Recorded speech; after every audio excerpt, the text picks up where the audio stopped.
Parfait. Bien. Bonjour à toutes et à tous. On va prendre un peu de temps pour laisser venir les derniers retardataires. Déjà, Attends, ça n'a pas démarré, Ça n'a pas démarré, là?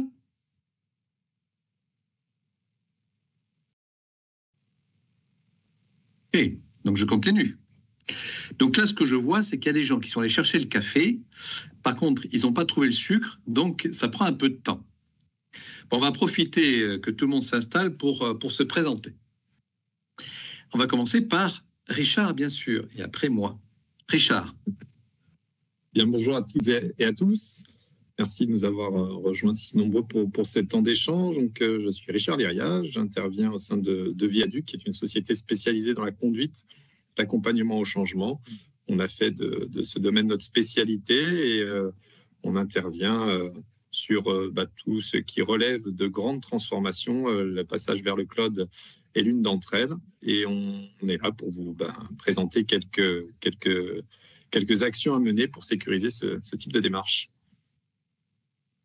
Et donc, moi-même, Nicolas Dufour, je suis directeur de la stratégie dans cette belle maison qui est Cloud Temple, qui est un cloudeur de confiance, comme on dit. C'est-à-dire que notre offre de cloud est qualifiée par l'ANSSI Secnum Cloud. Et la particularité de ma carrière, c'est que je suis un vieux fonctionnaire qui a travaillé pour la justice, l'écologie, l'intérieur, les finances, la Commission européenne, avec une grosse connotation de transformation numérique. J'en profite pour remercier tous les collaborateurs avec qui j'ai travaillé et qui ont vécu des moments qu'on va un peu partager dans le cours de ce webinaire. Je dois vous avouer que ça fait longtemps qu'avec Richard, ça fait plusieurs mois qu'on avait cette idée d'organiser ce webinaire. Pour moi, ce thème de l'humain et l'organisation est essentielle dans ma vie personnelle, dans ma vie professionnelle et dans la réussite des projets et des programmes de transformation dans lesquels j'ai travaillé. Voilà, ça c'était une petite présentation. Alors vous voyez, on a choisi, c'est une idée de Richard et c'est une très bonne idée de titiller sur le titre, hein, c'est comment rater ou surtout ne pas rater sa transformation cloud. Donc, on a tous du vécu sur le sujet, puisque le cloud, maintenant, ça fait plus de 10 ans qu'il est dans nos vies professionnelles, que ce soit le secteur public et encore plus longtemps pour le secteur privé. Donc, on va voir un petit peu des éléments de partage de notre vie réelle, du vécu et de nos expériences sur le sujet.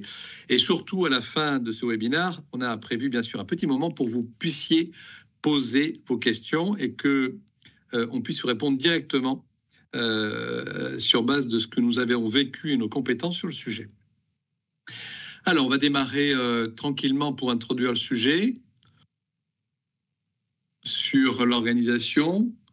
Donc aujourd'hui, on est vraiment sur le thème de l'humain, on est vraiment sur le thème de l'organisation, pas de transformation numérique sans l'humain. J'ai eu un responsable de chez Havas qui disait que le digital part de l'humain au service de l'humain. Tout le reste n'est que fadaise. Et alors c'est encore plus en ce moment quand on parle de l'IA, où il y a des tas de débats sur l'IA éthique, sur comment l'IA s'intègre dans notre société. Donc non seulement dans ce que je dis, c'est une réalité, mais on le vit de manière encore plus accrue avec le thème, bien sûr, d'intelligence artificielle actuellement. Alors ça, ok, donc j'espère que vous êtes prêts à décoller sur le sujet de l'humain. Voilà, merci. Donc du coup, là on va vous passer une photo où c'est pas une réaction, c'est pas moi qui ai pris cette photo de personnes qui ont réagi au digital. Mais il y a eu plusieurs cabinets spécialisés, très connus. Je pourrais en citer quelques-uns comme EY, McKinsey, Tasman, bon, plein de cabinets qui ont travaillé sur la transformation et qui continuent de travailler sur la transformation organisationnelle humaine. Et les taux, suite aux enquêtes, les proportions de constats des dirigeants, on est à près de 80%, considèrent que la transformation organisationnelle et humaine liée à la transformation numérique est essentiel. Donc, on est bien sur un sujet qui est considéré par les responsables comme essentiel dans la réussite de leur transfo. Par contre, c'est là la mauvaise nouvelle, c'est pour ça qu'on voit ces personnes-là qui sont dans des états dans lesquels il faut les calmer, c'est que près de 70% des dirigeants, à peu près, ont vécu une transformation ratée à cause de la non prise en compte du management et de l'humain. La conclusion de cette première introduction, ça veut dire que pas de réussite sans transformation organisationnelle humaine. Ce n'est pas possible. Et que certains de ces cabinets aussi se projettent et disent que quand cette dimension est prise en compte, on réussit vous voyez, c'est très précis, 2,6 fois, on a 2,6 fois plus de chances de réussir sa transformation numérique. Voilà, au cas où certains auraient eu un doute sur l'importance de ce thème, même dans un domaine numérique, même dans une transformation numérique où il y a beaucoup d'ingénieurs, de techniciens, en fait, c'est l'inclusion du métier, de l'utilisateur et de la sphère complète qui est essentielle dans cette réussite. Voilà ce que je voulais vous partager en termes d'introduction. Peut-être, Richard, avec ton expérience aussi en termes d'introduction, quel point tu pourrais rajouter par rapport à ce constat, par rapport aux expériences que tu as vécues de ton côté?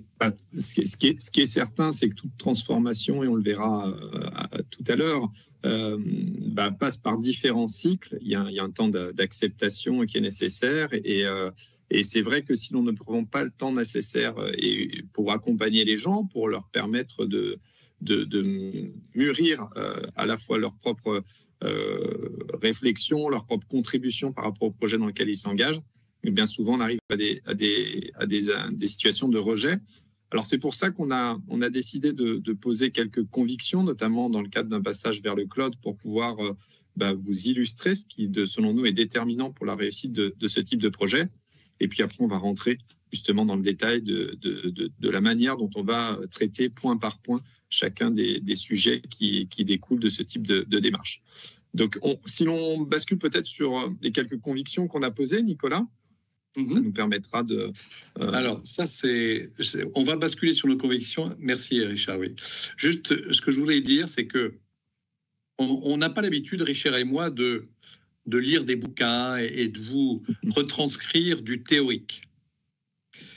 Là, on partage avec vous nos réelles convictions issues de ce qu'on a vécu, de ce qu'on a mis en œuvre dans nos carrières. Parce qu'on pourrait, il y a plein de sujets qu'on va partager après et plein d'aspects sur le sujet de la transformation organisationnelle humaine. Mais là, c'est véritablement les choses auxquelles on croit, sur lesquelles il faut mettre du poids, sur lesquelles il faut mettre de la compréhension, sur lesquelles il faut mettre du partage, et après qu'on va détailler. Mais vraiment, là, on est sur du vécu de nos carrières. Peut-être je vais commencer par une des convictions. Puis Richard, tout ça, on va la jouer à deux. C'est peut-être, ça peut paraître un peu technique, mais une transformation numérique qui inclut la partie organisationnelle humaine ne peut pas réussir si on ne revoit pas complètement les principes d'architecture, les principes de conception du système d'information.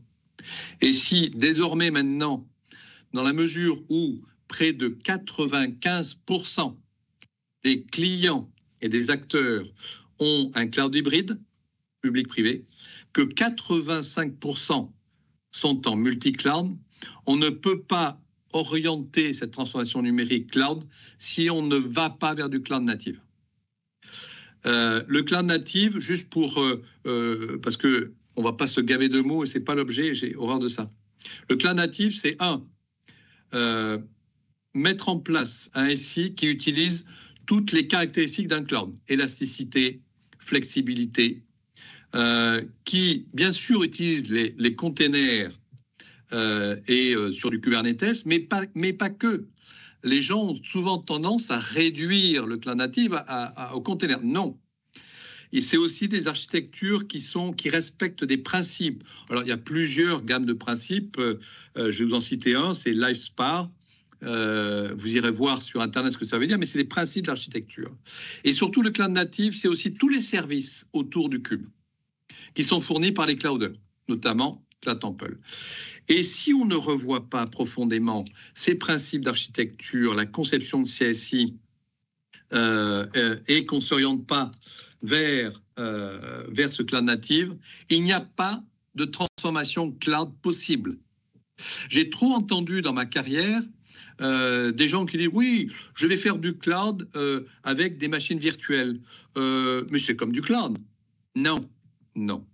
Le cloud, c'est ce que je viens d'évoquer, et il faut revoir ces architectures. Donc, premier point, un peu technique, mais essentiel dans une réussite de transformation numérique qui inclut l'organisationnel, c'est les architectures, parce qu'on va voir que derrière, ça va drainer toute une série d'impacts sur l'organisationnel et l'humain en termes de compétences. Voilà pour le premier point, un peu technique, ce sera le seul pratiquement. Richard, ouais, sur d'autres convictions qui était déterminant, puisque si on ne maîtrise pas ça pour le reste, pour le coup, rien ne fonctionne, même si les gens sont mobilisés. Derrière ce pilier, qui est la maîtrise du volet architecture et conception d'un cloud, ce qui va derrière décliner et faire que la transformation, le passage d'un mode traditionnel à un mode plus actuel d'architecture SI va s'opérer, c'est d'abord d'une capacité à cartographier de manière très appliquée les processus qui vont être impactés. Puisque quand on passe sur le cloud, on va modifier non seulement des compétences, et c'est le troisième point qu'on voulait souligner, c'est-à-dire qu'on va devoir faire appel à de nouvelles capacités, à de nouvelles compétences au niveau des équipes, mais on va aussi changer la manière de procéder. On va être beaucoup dans du pilotage de contrats de service, plus que dans de la gestion d'architecture technique sur place. Et donc, on va devoir accompagner, identifier ce qui va changer. On va aussi offrir de nouvelles possibilités. Et donc, c'est face à la somme de ces évolutions que l'on va devoir mesurer les impacts, les cartographier, les mesurer pour derrière déterminer l'ensemble des actions à mener, dont l'une des principales sera l'accompagnement nécessaire à la montée en compétences des personnes impactées, là où il y a le plus fort impact. Et puis, la colle, j'ai envie de dire, entre ces différentes choses, et c'est une conviction qu'on partage avec Nicolas et qui est issue aussi de situations qu'on a vécues, c'est cette absolue nécessité de confiance, de cohésion et d'alignement. Moi, j'ai souvenir d'un projet où une entité avait décidé de passer vers une solution cloud d'un applicatif ERP. Et quelque part, un éditeur avait fait sa phase de lobbying, une direction générale s'était laissée convaincre de l'intérêt d'avancer. Il y avait chaque direction de son côté qui avait compris ce qu'elle voulait entendre. Et puis, le projet a démarré. Et la DSI s'est trouvée en devoir de réussir une opération, mais dont finalement le sens, la finalité n'avait pas été clairement précisé. Et le métier se voyait imposer une migration et lui pensait que c'était purement pour des raisons techniques. La direction générale, elle, y allait pour des enjeux de ROI et de performance et de positionnement par rapport au marché. Et la DSI, elle, essayait se hériter du sujet, essayait de faire avancer tout ça. Et donc là, typiquement, c'était l'illustration criante que ce manque de sens qui derrière lequel on va pouvoir tirer tout ce qui est cohésion, alignement et confiance était en défaut. Donc là, nous, on va vous proposer des solutions pour justement éviter ce type de situation et déployer de manière absolument maîtrisée aussi bien le pilier d'architecture technique qui est nécessaire à l'initiative de ce type de projet, mais aussi les trois autres piliers, c'est-à-dire la cohésion, le sens, la confiance qui va permettre de porter ce projet, en partant d'une analyse très précise, très fine des processus impactés et en accompagnant les gens sur l'ensemble du périmètre qui sera nécessaire de traiter. Merci Charles. Si je peux rajouter un peu de ces éléments-là sur nos convictions, effectivement, redéfinir les processus, il faut un certain courage. Clairement, quand on est responsable et acteur de cette transfo, avoir le courage de redéfinir les processus, et les processus de dev et les processus d'opération soient redéfinir, il faut du courage.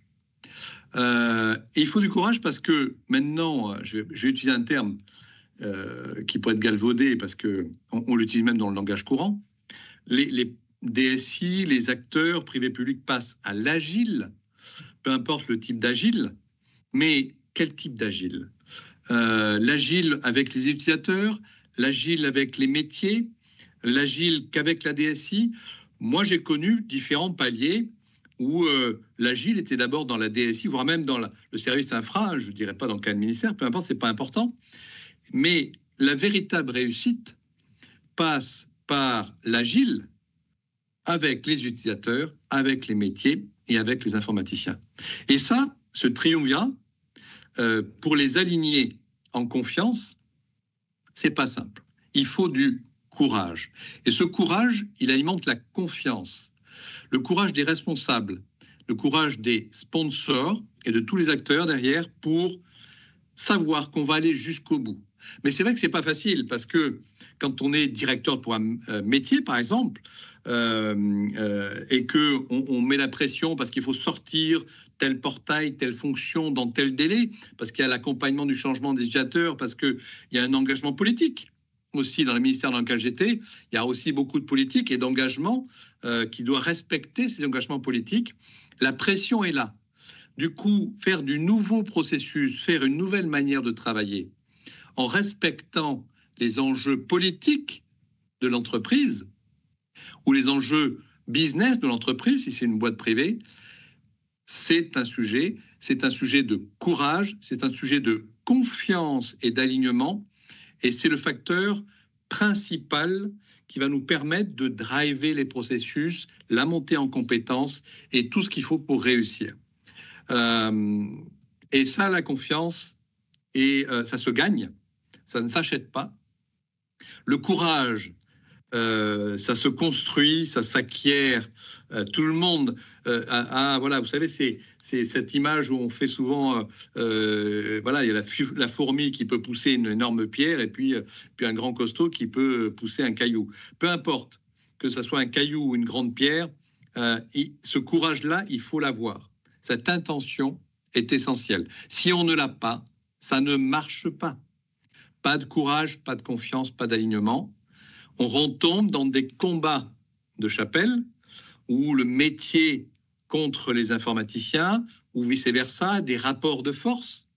Les uns ont le budget, les autres l'ont pas. Voilà. Et ça, on est sûr que ça ne marche pas. Je vous l'ai dit tout à l'heure, 70% des dirigeants ont constaté des transformations ratées à cause de ça.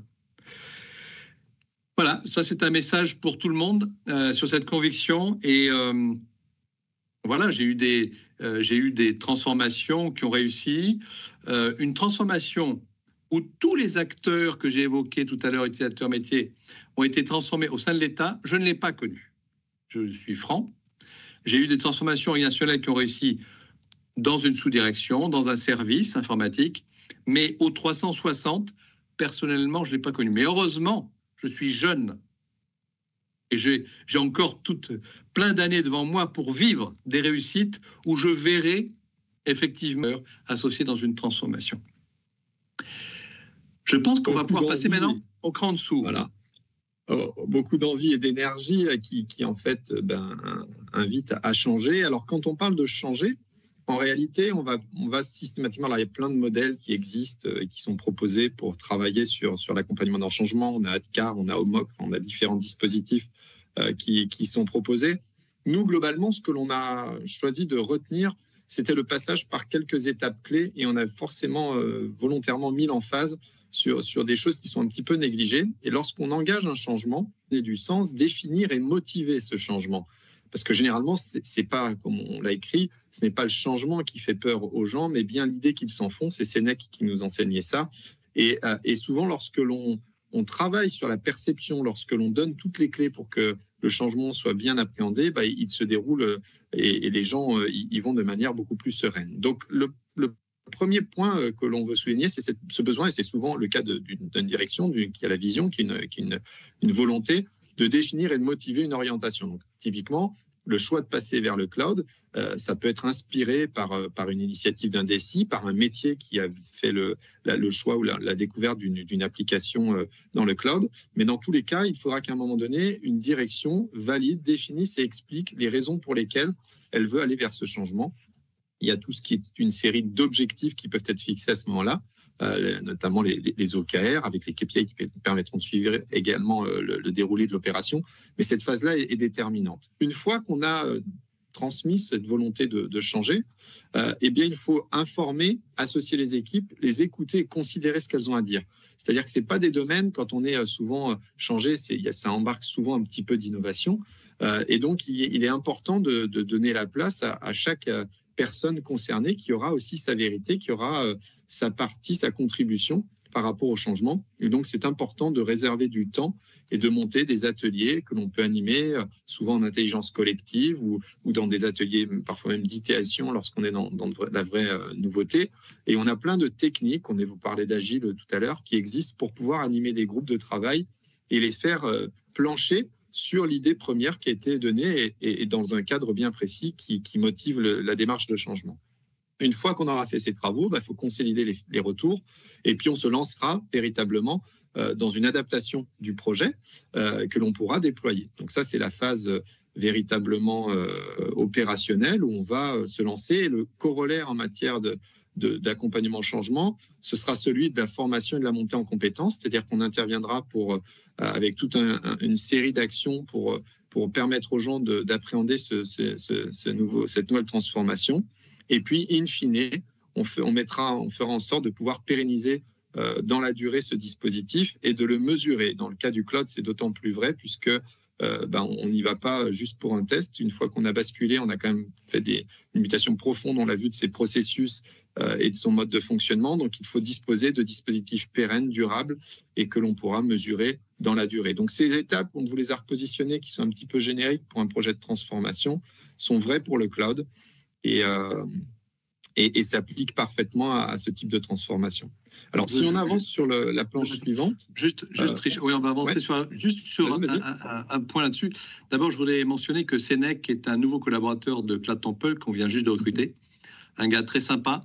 Bon, il est habillé un peu de manière bizarre, mais bon, c'est sans doute que le temps n'était pas au grec. Non, par contre, dans toutes ces étapes de changement, il faut avoir le souci aussi de l'innovation. Ça veut dire quoi? C'est-à-dire que là, on parlait de former et accompagner, par exemple. Il n'y a pas de règles. On est sur la matière humaine. Donc, il faut adapter, co-construire avec les gens, on va le voir, et innover. Il faut trouver des nouvelles manières de former, des nouvelles manières d'accompagner. Il faut adapter suivant les profils. Il faut pas déployer un carcan méthodologique standardisé. Il faut innover dans toutes ces étapes de changement, s'impliquer personnellement, émotionnellement, pour réussir à trouver des vecteurs qui sont adaptés aux personnes, à l'organisation. On prend des exemples tout à l'heure, là c'est un peu... Mais je vous donnerai les exemples que moi j'ai mis en place avec mes collaborateurs. Tout à fait. Et là, si je rebondis sur ce que tu évoques, c'est qu'en matière de formation et d'accompagnement, c'est dans des démarches que l'on pratique. Nous, on a beaucoup investi, par exemple, sur l'animation par le jeu. Et on voit que c'est absolument adapté au domaine professionnel, puisque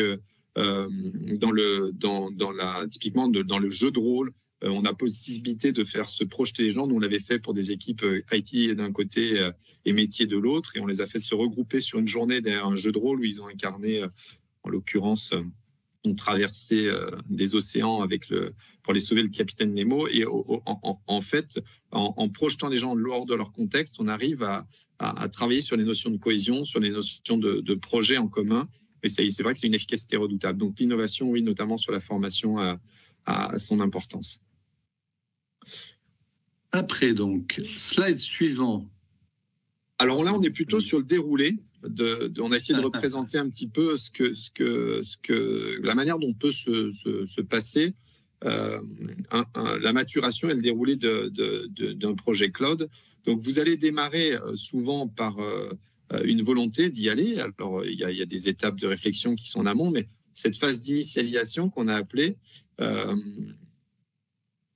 permet de se dire, OK, il faut que j'y aille, comment je vais m'y prendre? Donc, en matière de change, quand on en est à ce stade, on va, nous, intervenir pour capter votre environnement, lancer la mission, quelque part, d'accompagnement, découvrir votre existant, vos spécificités. On va aussi capitaliser sur des premières expériences qui auront probablement déjà eu lieu, essayer de voir ce qui avait marché, moins marché, capter la sensibilité, parce que la culture, l'environnement, le contexte est propre à chaque situation, à chaque client. Et à partir de là, on va faire une cartographie de l'ambition, du sens du projet. On va poser justement la liste des différents contributeurs, les métiers impliqués, les directions impliquées, les équipes IT qui seront plus particulièrement en action sur le sujet. Et puis, on va formaliser tout ça. C'est ce qui permettra de se raccrocher dans des objectifs qui seront clairement mesurés et qui seront suivis avec des indicateurs pour la suite du projet. Donc, une fois qu'on va avoir passé cette étape, on aura une idée claire de là où on veut aller, de pourquoi on le fait, de la manière dont on va pouvoir suivre les choses. On va surtout rentrer dans l'analyse proprement dite du changement. Donc, qu'est-ce qui va changer? Et c'est là qu'on va vous aider à cartographier l'ensemble des processus qui vont changer, mesurer l'écart qu'il y aura entre un existant et la cible, et puis à partir de cette analyse des impacts, être capable de formaliser justement cette matrice des impacts pour pouvoir mettre en face les contre-mesures nécessaires. Et donc, c'est la troisième étape. Une fois qu'on aura bien compris votre environnement, qu'on aura analysé quel sera le niveau d'impact du changement introduit par ce projet cloud, on va être capable de planifier les choses.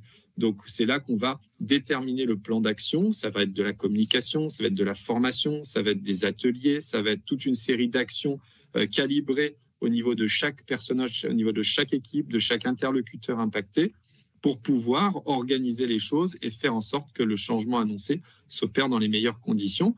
Donc, c'est le temps de la planification. On va avoir une matrice de formation qui sera posée, on aura un plan de communication qui sera posé et on aura un planning général qui intégrera aussi les enjeux opérationnels. Et puis, en quatrième étape, eh bien, la partie changement va s'opérer lors de la phase de mise en œuvre et c'est là qu'on va déployer les actions recommandées, donc toutes les actions de communication classiques, ça peut être des newsletters, ça peut être des vidéos qu'on va positionner, ça peut être toutes des séries de webinaires qui permettront de rendre compte de manière régulière de l'avancement du projet. C'est l'animation de tout ce qui va être les communautés d'utilisateurs clés. Voilà. Et puis, on va bien sûr opérer les formations, puisque c'est lors de la mise en œuvre qu'on opère juste avant et pendant et après qu'on opère ces formations, avec des dispositifs adaptés que l'on a l'habitude de proposer, et c'est un anglicisme en mode blended learning, c'est-à-dire qu'on va mixer les typologies d'accompagnement et d'apprentissage. Il y a beaucoup de digital qui s'impose de plus en plus, et on aime bien réserver du temps aussi à des enjeux, à des échanges, dans tous les cas, si ce n'est en présentiel, au moins à distance, mais avec des interlocuteurs en visuel, parce que l'humain est important et au cœur de ces dispositifs d'adoption. Voilà un petit peu la manière dont se déroule une transformation. Et derrière, pour illustrer tout ça, on a choisi avec Nicolas de vous relever des exemples d'impact que l'on a l'habitude de cartographier et les contre-mesures que l'on met en place pour les neutraliser. Donc Nicolas, je ne sais pas si tu veux qu'on lance le premier impact. Oui, on va lancer le premier impact. Peut-être ce qu'on peut faire pour gérer le temps et la présentation, c'est qu'on rentre maintenant dans un cran en dessous en termes d'être encore plus concret avec des exemples très concrets. N'hésitez pas à commencer, peut-être à poser des questions. Comme ça, on va conjuguer des exemples que nous prenons avec les questions que vous présentez et de manière à faire une mayonnaise qui soit encore plus réussie. Ça tombe bien, on commence à avoir faim, il est midi. On va réussir cette mayonnaise. Donc voilà, commencez, n'hésitez pas à poser des questions, qu'on puisse enrichir nos cas d'exemple avec vos questions. Allez, on démarre sur le premier cas. Oui, le premier problème, c'est souvent la résistance au changement.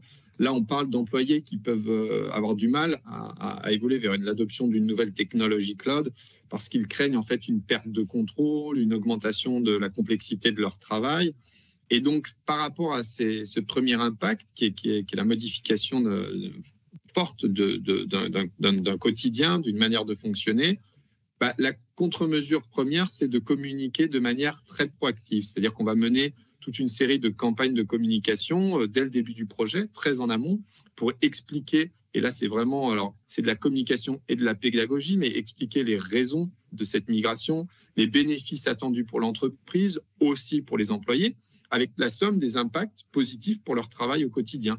Donc on va avoir toute une série d'outils qui vont permettre qui vont pouvoir être mobilisés, donc des séances de questions-réponses. On va pouvoir diffuser des newsletters régulières, des vidéos explicatives, des témoignages d'employés, d'autres situations, d'autres entreprises qui ont vécu ça.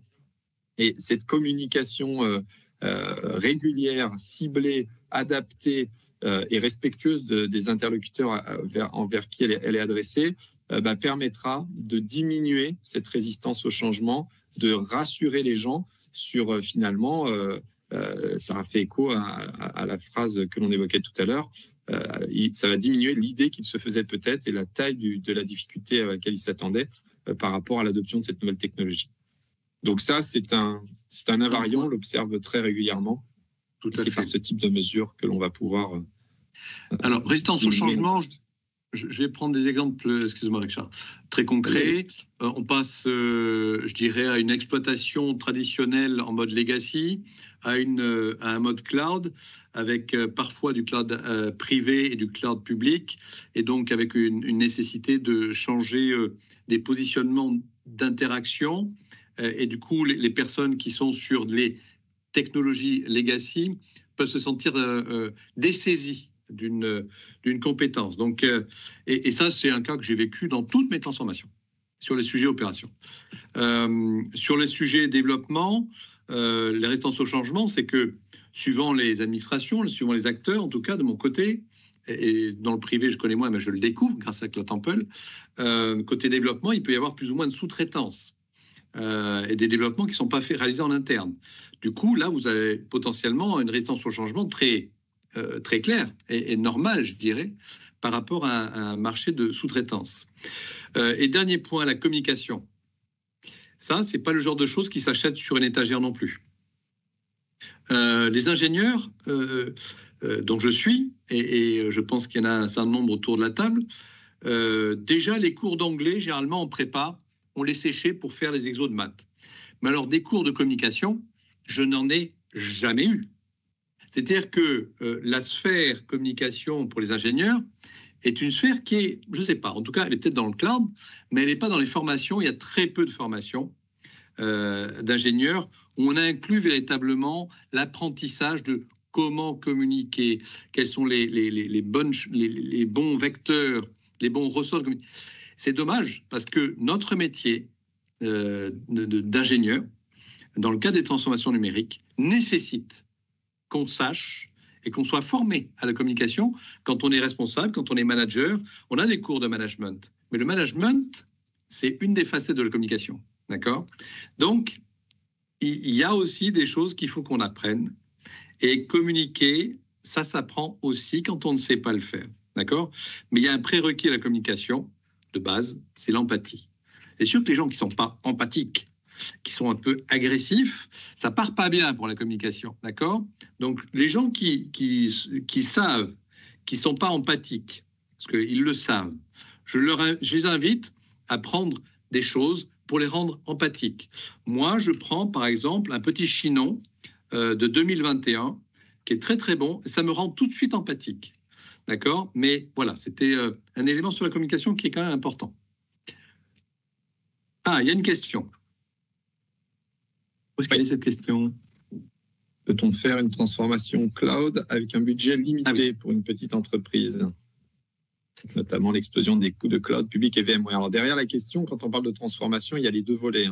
Donc Nicolas, je te laisserai répondre peut-être sur les notions de solutions.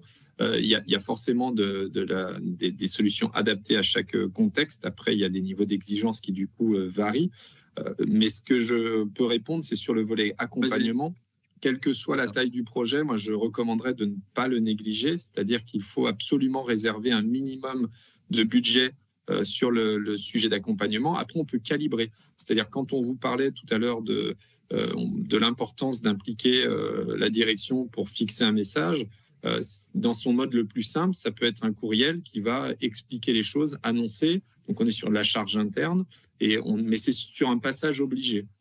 De la même manière, sur le volet formation, vous pouvez essayer d'escamoter quelque chose, mais il faudra quand même bien en faire un minimum si vous voulez rendre vos équipes autonomes dans l'exploitation des solutions qui seront déployées ou dans le pilotage du contrat de service avec le prestataire. Donc, si vous demandez à quelqu'un de très technique de basculer dans une logique de pilotage de contrat de service, il faut bien l'accompagner et lui expliquer comment ça se passe. Donc, la réponse, c'est oui, ça peut être calibré. Ce que l'on vous recommandera, c'est de ne pas négliger aucune des étapes qu'on vous a recommandées, c'est-à-dire avoir une phase où vous allez faire votre diagnostic, vous allez évaluer les impacts et mettre en place des mesures pour neutraliser chacun de ces impacts. Après, il y a l'effort que vous pouvez réserver à chaque action, mais dans tous les cas, il faut le faire. Et sur la partie technique, j'imagine, Nicolas, que tu as aussi des solutions à proposer. Alors, les solutions, elles tiennent à ce que j'évoquais tout à l'heure. Pour essayer de maîtriser les blocs techniques sur lesquels on pose nos applications pour essayer justement de ne pas être captif d'une technologie et de pas du coup être captif des évolutions des coûts de ces technologies dans notre transformation cloud, appliquer les principes d'architecture du cloud native pour essayer de gérer de l'hybride et du multi-cloud. Ça, c'est la manière de gérer. Après, l'histoire des coûts, toutes les entreprises ont un budget limité, public ou privé, et l'enjeu coût d'une transformation fait partie des tenants de la construction du plan de transformation. Donc oui, avec un budget limité, on peut faire la transformation cloud. Et là, par exemple, pour répondre directement à la question, effectivement, on a une augmentation des coûts liés au rachat de VMware par Broadcom. Il faut trouver des solutions, et toutes les entreprises actuellement sont sur ce sujet-là pour trouver des solutions alternatives. Et Cloud Temple sort au mois d'octobre une solution alternative dite OpenIaaS qui se départit de VMware, de manière justement à se départir de VMware, de l'augmentation de coûts et à fournir des solutions aux clients qui veulent faire exactement ce qui est dit dans la question. Merci. Voilà, deuxième impact que l'on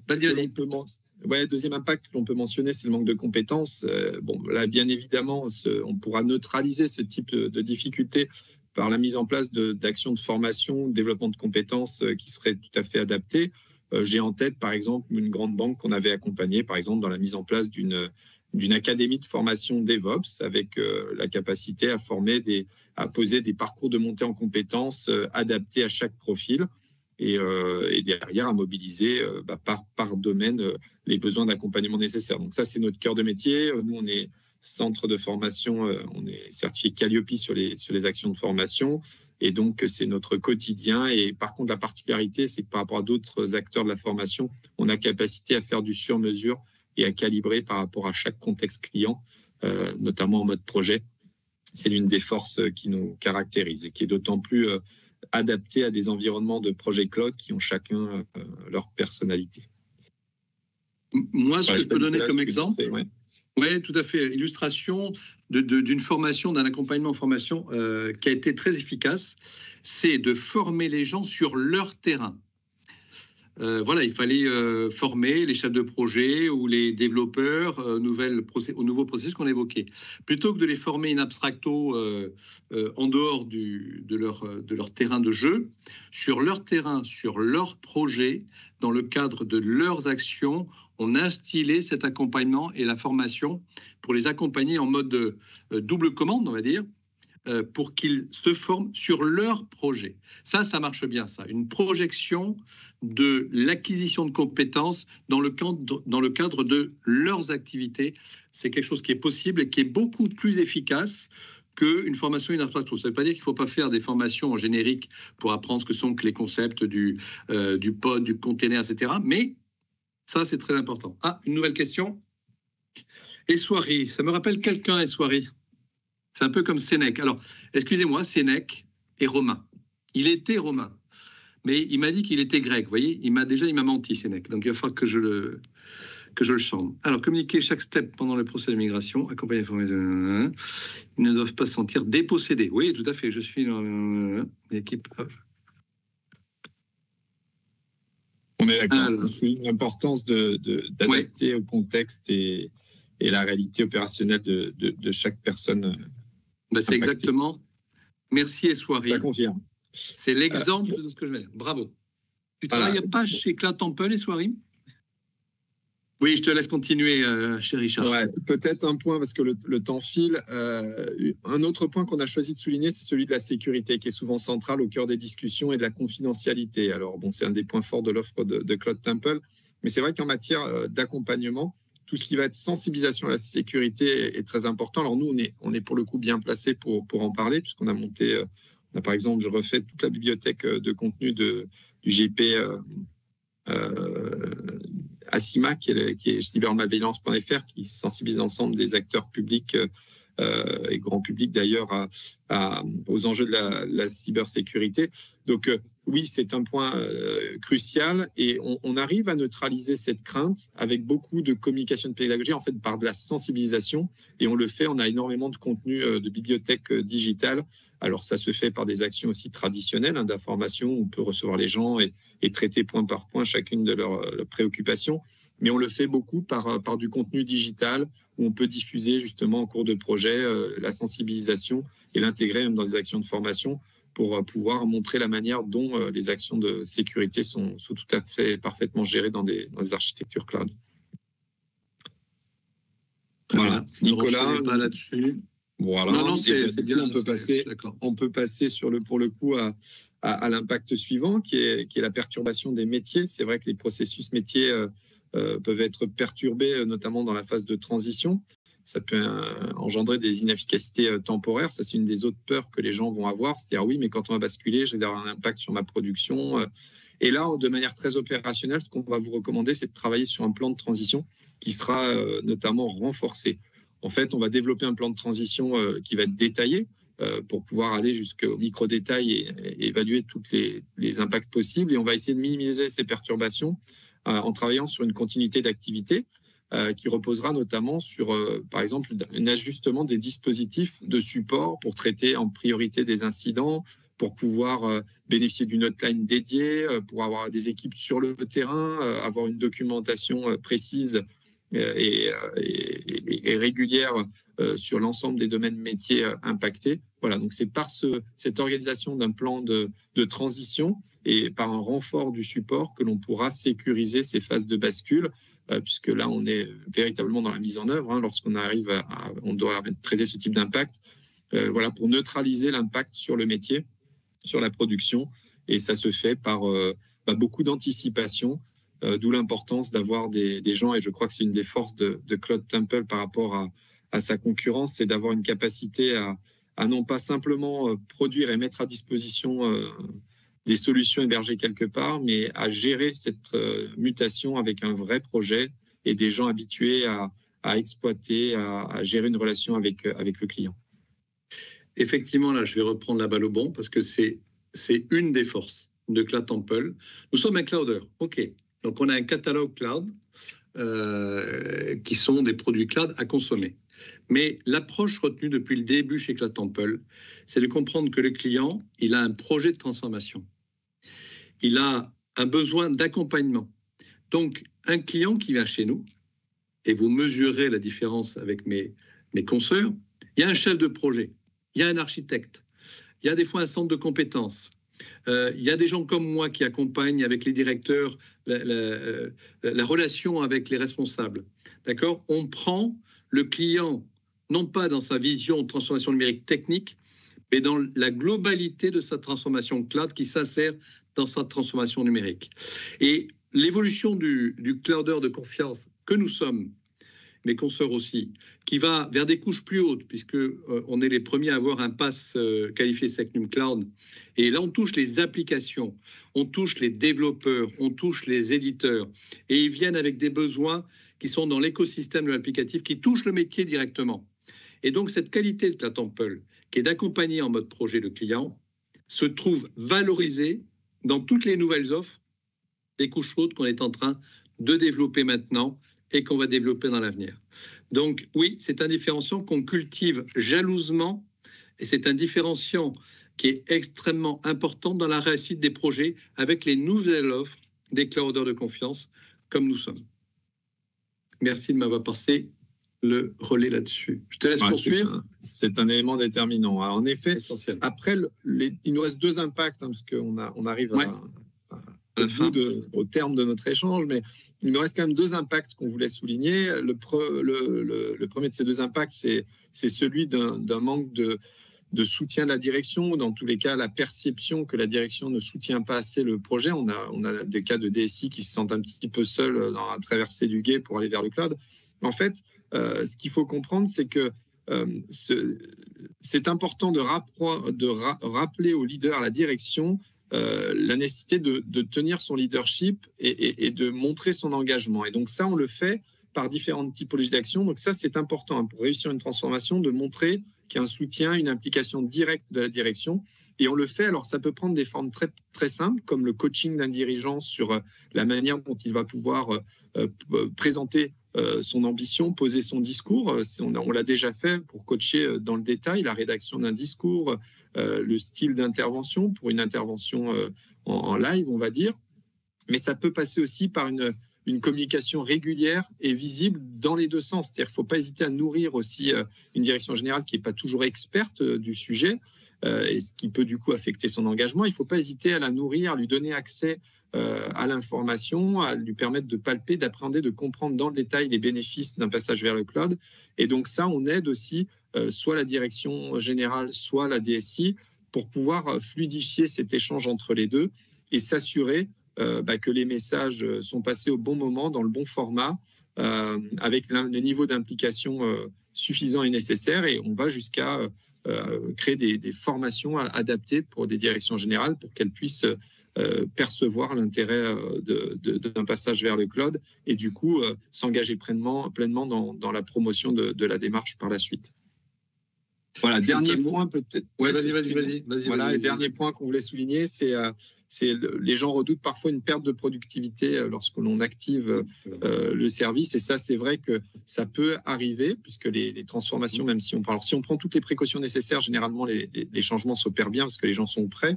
Mais il arrive parfois que ça se fasse un petit peu dans le dur. Et auquel cas, ce qu'il convient de ne pas négliger, c'est l'accompagnement post-migration. C'est-à-dire qu'au moment où on va basculer sur cette nouvelle technologie cloud, on risque d'avoir une diminution de productivité qui est liée à l'appréhension de ces nouveaux dispositifs. Et donc là, il ne faut pas hésiter à mettre en place des soutiens auprès des personnes concernées. Ça peut passer par du mentorat, ça peut passer par des formations supplémentaires. Nous, on propose généralement, par exemple, un outil un petit peu à la Doctolib où les gens peuvent réserver des sessions, des créneaux d'assistance auprès de l'équipe qui a opéré la bascule. Et ça leur permet comme ça de réserver un créneau individuel et d'avoir sur des très gros volumes la capacité à proposer un accompagnement individuel, même si on est dans une organisation qui, elle, se veut industrielle. Voilà, donc on le fait généralement avec des suivis post-migration, des ressources en ligne, des groupes de discussion. Voilà, la capacité à faire vivre une communauté, à faire échanger les gens, à leur permettre de travailler en commun, puisque comme on l'évoquait depuis le départ, l'humain est au cœur de tout projet cloud. On en est convaincu, c'est avant tout une question d'hommes et de femmes qui vont faire que ce projet sera ou non une réussite. Voilà, donc il ne faut pas négliger l'énergie à déployer autour de la fédération et de l'animation de cette communauté d'individus qui, au final, font le projet dans lequel l'entreprise s'engage. On a, je crois, basculé et survolé l'ensemble des impacts qu'on voulait illustrer. Je ne sais pas s'il y a des questions-réponses. Peut-être une checklist qu'on peut vous proposer avant de pouvoir répondre à de dernières questions sous forme un petit peu de points clés à retenir pour ceux qui veulent se lancer. La première, c'était vraiment de définir des objectifs et des indicateurs clairs et clés. C'est vraiment ce qui nous permettra dans la durée de produire un tableau de bord qui animera des instances de suivi de ces indicateurs et qui permettra de s'assurer que le plan se déroule selon l'ambition affichée. Et puis, 3 éléments clés très opérationnels pour le coup lorsque vous vous lancez dans un projet de transformation. Le premier, c'est celui d'établir la matrice des impacts. C'est pour nous crucial de démarrer lorsque vous avez un projet de transformation. Si vous vous lancez dans du cloud, commencez par identifier ce que ça va changer pour vos équipes, ce que ça va changer dans votre quotidien, ce que ça va changer dans votre offre de service, ce que ça va changer dans votre capacité à réaliser votre travail. Ce sera clé et on partira de cette matrice d'impact pour déterminer en réalité 2 autres supports. Le premier, ce sera le plan de communication. C'est celui qui sera votre fil rouge qui permettra de conduire tout le plan de sensibilisation d'information auprès des équipes concernées. Le second, c'est la matrice de formation que l'on fait de manière très fine avec l'identification de tous les personas, toutes les personnes concernées par la transformation et pour lesquelles, pour chacune d'entre elles, on posera le plan de montée en compétences parfaitement adapté, tant en termes de contenu que de format et de rythme adapté à l'enjeu qui sera le vôtre. Voilà, c'est la checklist qu'on voulait vous proposer pour retenir ce qu'il ne faut surtout pas rater si vous voulez réussir votre accompagnement au changement dans le cadre d'une migration vers le cloud. Et on est, je crois, disponible encore quelques minutes pour répondre à d'éventuelles questions de votre part. Je voudrais juste conclure la présentation d'abord pour vous montrer qu'effectivement Cloud Temple travaille avec Viaduc pour accompagner ses clients. C'est ce qui vous montre la dimension tout à l'heure que j'évoquais d'accompagnement du client, mais réellement, que l'accompagnement à la transformation, c'est un métier et ce sont des professionnels, tels que Richard et toutes ses équipes. Et troisième point, on touche une matière humaine. Donc, dans toute cette matière-là, et avec des professionnels comme nous, il faut rester en vérité. D'accord ? Je parle pour tout le monde, que ce soit les responsables ou les acteurs eux-mêmes, les ingénieurs. Restez en vérité. Restez humble vis-à-vis de tous ces dispositifs et ces changements. Restez, pour les responsables, il y a un besoin de comportement exemplaire au niveau humain. Vous savez, la démarche française un peu hypocrite qui est je fais une grosse opération, un gros séminaire de communication, nous sommes tous ensemble, on est très collectifs, et le lendemain, le responsable fout un tir par mail au responsable parce que ceci ou cela. Donc, ce besoin de traiter l'humain au niveau où il doit être et respecter l'humain et ne pas le traiter de manière épisodique, c'est essentiel. Si vous ne respectez pas l'humain et que vous n'êtes pas exemplaire dans cette relation humaine, pas de transformation organisationnelle humaine, parce que gagner la confiance, c'est long, la perdre, c'est immédiat. Donc, restez sur l'humain, la vérité et l'humilité, et c'est là que vous allez réussir votre transformation organisationnelle et humaine. Est-ce que nous avons des questions, chère Coraline ? Est-ce que certaines personnes... on laisse quelques secondes encore. Ont des questions ? Dans ces cas-là, Nicolas, il y a 2 options. C'est soit personne n'a compris, soit tout était clair. On était tellement clair, Richard. On va miser là-dessus. Hein. Oui. En tout cas, c'était un vrai plaisir de partager ce moment avec toi. Et j'espère que nos interlocuteurs qui nous ont écoutés ont retiré un peu de matière utile. Je remercie toute l'équipe, Coraline, Yacine, Nada, tout ça, qui nous ont aidés à préparer, à organiser ce webinaire. Et sachez que on va en faire d'autres, des webinaires. C'est le 3e, Coraline, qu'on fait avec moi. 2e. On va en faire et encore pour des éléments et des sujets très concrets. Il me reste à vous remercier tous. Merci beaucoup, Richard. Merci à toi, Nicolas, pour l'invitation. Merci à tous pour la participation. C'était un plaisir. Et je vous souhaite une bonne journée. N'oubliez pas ma méthode pour être décontracté et empathique.